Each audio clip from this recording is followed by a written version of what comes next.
Tudo bem, pessoal? Bem-vindos a mais um vídeo especial sobre Napoleão, hoje para discutir aqui alguns tópicos sobre história, sobre adaptação e cinema. Obviamente, o filme vem causando muita repercussão, comunidade acadêmica, claro, né, que vai discutir sobre isso, especialmente na área da história, porque você tem aqui o Ridley Scott fazendo revisionismo, promovendo uma teoria da conspiração, inclusive no Egito. O Ridley Scott que ele rejeita completamente o trabalho da história e dos historiadores. Tem uma informação que inclusive foi divulgada pela BBC nessa semana. O Ridley Scott ele tinha uma equipe de historiadores e consultores no set. Os historiadores eles eram ouvidos às vezes para a questão dos uniformes e não necessariamente para a questão da abordagem factual. E aqui, quanto à abordagem factual, a gente vai entrar num problema da representação da história no cinema, porque você pode pensar assim, bom, existe a liberdade criativa, só que aí nós estamos falando, né, de uma figura como Napoleão, e se você usa o argumento da liberdade criativa, você pode facilmente estender isso para um revisionismo, para qualquer outro tipo de personalidade, daqui a pouco revisando uma figura como Hitler, como Stalin, em nome da liberdade criativa. Então o que o Ridley Scott faz com a história do Napoleão aqui é uma série, são coisas absurdas. Na verdade, ele se perde muito na cronologia, o que eu acredito que você até pode lidar com o corte mais enxuto do cinema. O corte de 4 horas vai para o streaming, ainda assim eu quero assistir. O filme ele acaba passando de forma muito superficial o cenário das guerras napoleônicas. O filme ele tem um argumento pífio quanto à questão militar. Você só tem evento marcado, a questão política da Europa ela é citada em um mapa muito sem graça. Você não tem Itália, você não tem Espanha, a Prússia é escanteada durante boa parte do filme, as negociatas entre estados são feitas da maneira mais absurda possível, em trocas de diálogos que eu considero ridículas também. Só que isso tudo vem com uma outra polêmica em que o Ridley Scott ele quer comprar uma briga com os historiadores e ele está fazendo isso durante todo o circuito de entrevistas. Vamos lá. Ficção histórica, ela é pra lá de comum e ela sempre vai existir. Uma outra coisa é um filme que ele se vende como um épico histórico, em que ele promove o conceito de ascensão e queda. Testemunhe a ascensão e queda de Napoleão. Você pensa que vai existir um mínimo de comprometimento, porque apesar de Napoleão ser uma figura extremamente controversa, em que você pode buscar por linhas de análise, por exemplo, na França, e fazer um contraste com publicações na Inglaterra, nos Estados Unidos, em que o perfil vai variar, você vai ter consensos historiográficos definidos. O Ridley Scott ele comprou uma briga com os historiadores quando ele usa o pior argumento que alguém poderia utilizar, que é do tipo: eu estou fazendo o meu Napoleão e ninguém pode falar que está errado porque os historiadores não estavam lado a lado junto do Napoleão para ver se isso estava certo ou errado. Essa é a pior coisa que você pode fazer, porque você joga na lata do lixo séculos de pesquisas sérias. Você joga no lixo toda uma questão da historiografia, do conteúdo produzido sobre Napoleão, revisado por acadêmicos, revisado por pessoas que trabalham na área, que pesquisam a área. Você está jogando na lata do lixo tudo o que é publicado. E isso eu vou discutir mais alguns conceitos a seguir. O Ridley Scott, na entrevista para a BBC, vai falar sobre essa questão dos historiadores, que ele é a visão dele, que não é um livro de história, que é o Napoleão que ele imaginou, e dá para ver que é o Napoleão que ele imaginou em diferentes momentos, mas ele se coloca numa posição bem rude, assim, de não gostar do confronto, não gostar nem do debate das ideias. Ele pode fazer o Napoleão como apresentou o seu Napoleão com muito orgulho, mas vai existir uma troca e vai existir um debate de ideias. O Ridley Scott ele fecha a porta para esse debate de ideias. Ele não está interessado em um segundo sequer nesse debate no campo das ideias. Ele usa o argumento de proteção, no sentido em que você tem que aceitar o Napoleão dele, se não aceitar, procura algo para fazer, procura uma vida, faça alguma coisa melhor, coisas desse tipo. O historiador não estava lá, o trabalho histórico não vale nada, é um trabalho voltado para o cinema. Vem uma questão junto quanto à responsabilidade sobre a forma como você leva a história para o cinema. Existe toda uma discussão bem interessante que ela é feita sobre isso, mas eu não posso deixar de notar aqui, e eu falei na minha crítica, isso que está na tela é a Enciclopédia Britânica versão para crianças. A base de Napoleão do Ridley Scott quanto a fatos e datas, imperador de 1804 a 1814, isso tudo é a base que está no filme, na verdade. Essa fixação com a data, no ano tal aconteceu isso, no ano Y aconteceu aquilo. Ainda que a Enciclopédia Britânica, versão para crianças, nesse mini texto que eu estou colocando na tela, apresente questões que o Ridley sequer demonstra interesse em debater em um filme de 2 horas e 40. Eu espero que na versão de 4 horas exista alguma coisa nesse sentido, quanto ao Código Napoleônico. Mas, no mais, o Napoleão continuou lutando contra os poderes da Europa, sabe? Depois de muitas vitórias, ele invadiu a Rússia em 1812 e foi um desastre para a França. Tivemos muitas mortes no inverno da Rússia. É isso que é mostrado no filme, né? É essa questão bem básica de texto, e aí você passa um pouquinho mais avançado ali para a parte da Enciclopédia Britânica, versão para estudante, e aí fica um pouquinho mais evidente talvez essa fixação das datas do Ridley Scott. Se você vai discutir sobre história e cinema, o Krakauer ele já tinha uma visão quando ele publica esse livro que é fantástico, que eu deixo a recomendação. Vou deixar todas as recomendações na descrição desse vídeo para quem se interessar. Ele tem uma visão extremamente influente quanto à maneira como você coloca a história na tela. É impossível, na visão do Krakauer, resgatar a história no cinema, porque você está lidando com uma história encenada, você está lidando com uma imitação do passado, uma história teatralizada. E é fato também que pouquíssimos filmes, para não falar nenhum filme, vai assumir o manto de lidar com os fatos. Os fatos são discutidos e existe até uma concepção de com base em que você cria um filme histórico. Por outro lado, existem consensos historiográficos, existem discussões históricas que elas não podem ser resumidas a mera licença artística. Por mais que seja uma outra coisa recorrente no cinema, que esses consensos são modificados para ampliar um arco dramático. O próprio Ridley Scott ele é conhecido por isso, mas da forma como foi feito em Napoleão, eu penso que ela é muito mais grave também. Um autor que me influencia muito nos estudos, especialmente nas cadeiras que eu dou na universidade sobre história e cinema, eu uso muito Hayden White, em que ele vai ter, nesse livro que é maravilhoso sobre a meta-história, noções quanto à representação e ao poder da imagem. Um dos conceitos que eu trabalho, que já trouxe aqui para o canal, é o da historiofotia, e eu sempre dou o exemplo. Se você tiver que pensar numa imagem do Titanic, é muito grande a possibilidade de você pensar na imagem do Titanic do James Cameron, porque esse é o retrato que fica. Se você pensa na imagem de Jesus, você pode pegar, quem sabe, alguma pintura, alguma coisa, ou você pode levar para o audiovisual, quem sabe, da versão do Zeffirelli, alguma outra versão de Jesus no cinema, alguma outra passagem que te chama a atenção. O fato é que o Hayden White também estudava muito sobre isso. O cinema, o audiovisual, ele abre espaço para contar histórias e para expandir o alcance da história. Eu acho que é bem complicada a própria citação que o Joaquin Phoenix faz de que quem quiser saber mais sobre Napoleão precisa pegar um livro.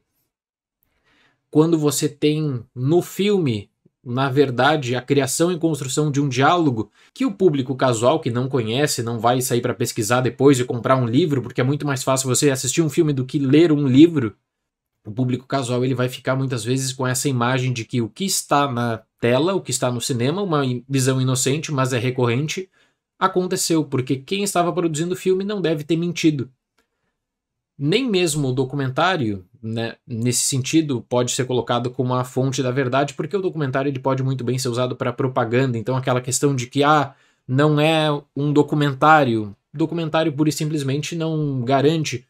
O Ridley ele tinha toda a condição de levar uma equipe para fazer e para trabalhar com Napoleão e de pelo menos seguir algumas coisas básicas da história. Esse é o quadro do Jerome no século XIX, o Napoleão com a Esfinge. O Ridley Scott ele é engraçado, ele toma até uma base de teoria da conspiração quando você fala sobre a Esfinge de Gizé, porque parece que o Napoleão realmente, né, parece que o Napoleão destruiu ali a Esfinge, que o Napoleão realmente fez esse ataque nas pirâmides, e é algo que acaba sendo repassado também como teoria da conspiração por anos e anos de que o Napoleão destruiu o nariz da esfinge de Gizé. Quando existe referência no século XV, na história escrita, na historiografia, que o nariz da esfinge já estava destruído, quando você tem um registro 40 anos antes da chegada de Napoleão no Egito, do Frederick Norden, de que a esfinge já estava sem o nariz. Então me parece às vezes que a equipe do Ridley Scott, também pelo pensamento do Ridley Scott, eles começaram a se juntar de muitas coisas que eles ouviram falar sobre Napoleão e começaram a despejar isso no filme sem qualquer tratamento. O historiador que trabalhou no filme, que está numa entrevista para a BBC, ele disse que ele avisou o Ridley Scott, a questão do Egito é uma questão sensível, mas o Ridley falou que ficaria muito mais fácil mostrar para o público que Napoleão conquistou o Egito daquela forma, destruindo daquela maneira o Egito. Por que eu considero isso bizarro e imperdoável? Porque o Napoleão ele é muito importante também para a questão dos estudos culturais, e o Napoleão, pela invasão no Egito, ele dá início simbolicamente a uma onda de interesse pelo Egito. A egiptologia, os estudos sobre o Egito, eles são extremamente fortalecidos, especialmente nessa faixa de 1800 a 1810, com seminários. O Napoleão tinha interesse em estudar as pirâmides, estudar as esfinges, a representação, de entender mais sobre o Egito Antigo. Consequentemente, depois da egiptologia, você tem a egiptomania. Claro, com todo um comércio também sobre conteúdo do Egito que vai vir posteriormente, roubos, etc. Você não direciona, e tem um filme para fazer isso, um discurso minimamente estruturado e minimamente alinhado com a realidade, porque você tem todo o espaço, claro, para a liberdade, mas não existe nunca um mínimo comprometimento. Ainda que eu entenda que em determinados momentos parece que a equipe viu assim, nossa, vamos lá pegar a coroação, a representação do Jacques-Louis David e vamos tentar fazer algo bem parecido. Tecnicamente, eu fiquei encantado quanto ao trabalho dos figurinos, da direção de arte, da recriação dos cenários, por mais que eu tenha alguma dificuldade ainda em lidar com a paleta de cores do filme. Aprecio, no entanto, o trabalho técnico de Napoleão. Existe um referencial que outro para as pinturas, então do Jacques-Louis David, como você vai ter em um momento representado na tela, inclusive. A questão da relação do Napoleão com a Josefina, que para o Ridley Scott acaba sendo chave, né? Você tem aqui uma história de romance no final das contas, em que existem anacronismos, para ser muito bondoso com o Ridley, existem anacronismos inacreditáveis, para não falar outra coisa. E a questão das próprias cartas, a manipulação que existe, a questão do tempo, episódios importantes que sequer são mencionados nessa versão do cinema, tudo... Todo o trabalho histórico é ruim, o trabalho das próprias cartas não é um trabalho bem aproveitado quando você vai ter essas figuras, né? Um posicionamento de uma figura da Josefina, um posicionamento de uma figura do Napoleão, do Joaquin Phoenix. Eu adoro ele. Acho o Joaquin um baita ator. Essa versão do Napoleão é uma das versões menos inspiradas no cinema no geral, porque o Napoleão, você poderia pegar tanta coisa do político, do general... Nada.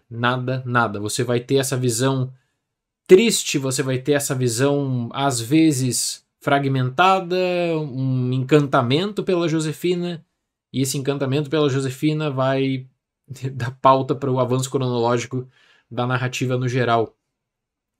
O filme ele tem problemas bem sérios, assim, e o argumento da licença artística, que eu respeito, você pode... abraçar esse argumento da licença artística sem problema algum. O que gera um problema é que quando você faz isso, você usa a expansão e projeção do cinema também para desinformação, revisionismo, para a teoria da conspiração, e não são coisas assim de que, talvez isso tenha acontecido, não. Em Napoleão você tem argumentos debatidos por séculos que não são mencionados, ou que são completamente descartados em nome dessa narrativa do Ridley Scott. O Hayden White, que é esse autor que eu trabalho, ele tem um termo que é emplotment.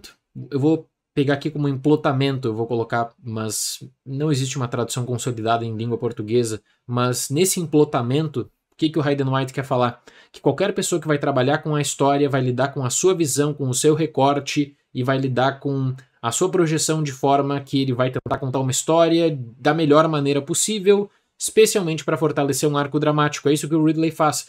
O Ridley usa a figura da Josefina, a figura do Napoleão, essa paixão, altos e baixos de um relacionamento. Tem aquela cena do jantar que eu falei na crítica. Ah, falta amor e aí seguido de um você é gordo. Esse é o tipo de... Esse é o tipo de construção de diálogo que você tem no filme. Dá para entender a partir disso a inspiração do Ridley, da equipe que trabalhou com o Napoleão, mas assim, é complicado. É complicado. Filmes com erros grosseiros da história sempre vão acontecer. Muitos falam de Gladiador também. O Ridley ele faz ali várias transformações em Gladiador. Só que aqui ele não está transformando só o cenário, ele não está transformando o contexto, e ele não está usando personagens históricos só para manipular a história. Ele está desconstruindo, ele está brincando com a história. A história é um mero termo qualquer ali pro Ridley, não existe comprometimento algum mínimo, coisas mínimas. Algumas recomendações que eu posso deixar. Bom, esse livro que está na tela, que é Napoleão, do Andrew Roberts, na minha visão é o melhor livro, é o melhor compilado que existe no que diz respeito a uma biografia de Napoleão disponível hoje. O Andrew Roberts é um autor que ele já tem obras traduzidas em língua portuguesa, especialmente obras do Churchill e Segunda Guerra Mundial, mas esse livro, que é o melhor livro dele, não foi traduzido de maneira inexplicável, porque é espetacular. Alguma editora, eu acredito que não vai demorar muito para pegar esse livro, é impossível, porque é o melhor trabalho que eu posso indicar, assim, até para você conseguir se aprofundar depois em temas que o Andrew Roberts ele coloca como... não coloca como prioridade, porque aí você pode pegar batalhas, você pode pegar o Napoleão político, o Napoleão da Revolução, e você vai encontrar estudos bem específicos sobre isso, né, Waterloo, etc.